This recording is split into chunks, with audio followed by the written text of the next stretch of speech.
Ed, I'm going to practice without a license, and I'm not going to comment, so you please don't waste your questions on any legal proceedings we have. These are general observations. There's just no question this virus is multiples more lethal inside than outside. The evidence is overwhelming.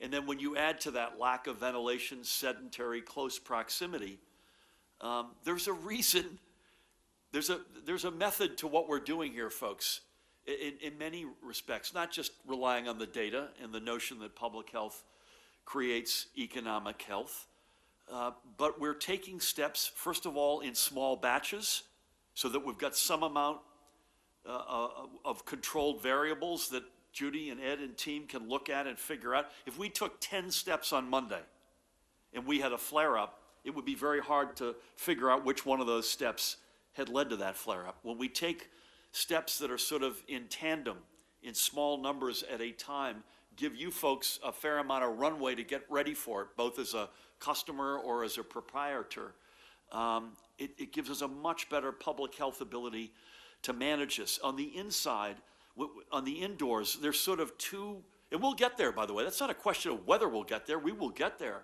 But we have to get there at the right time and responsibly. And there's sort of two dimensions to this as I see it as a non-expert. Number one, the rate of transmission has to continue to be driven toward the ground.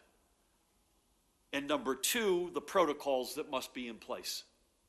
But I would say this, which is why I gave Ed a shout out. If you go back to 3 months ago and you had an RT, a rate of transmission, that was over 5, it wouldn't have, social distancing, no amount of distance, face covering, sanitation, washing your hands, no amount of that would have been able to overcome that intensity of the potential spread.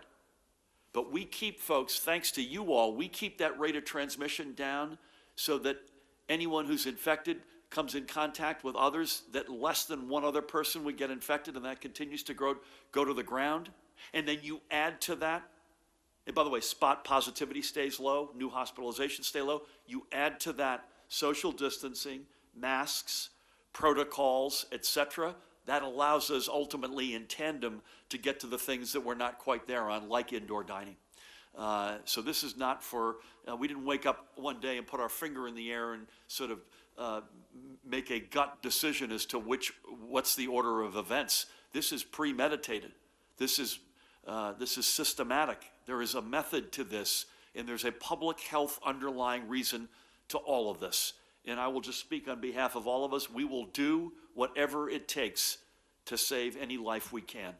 And it's public health that drives this. First and foremost, period, full stop. With that, Charlie, welcome.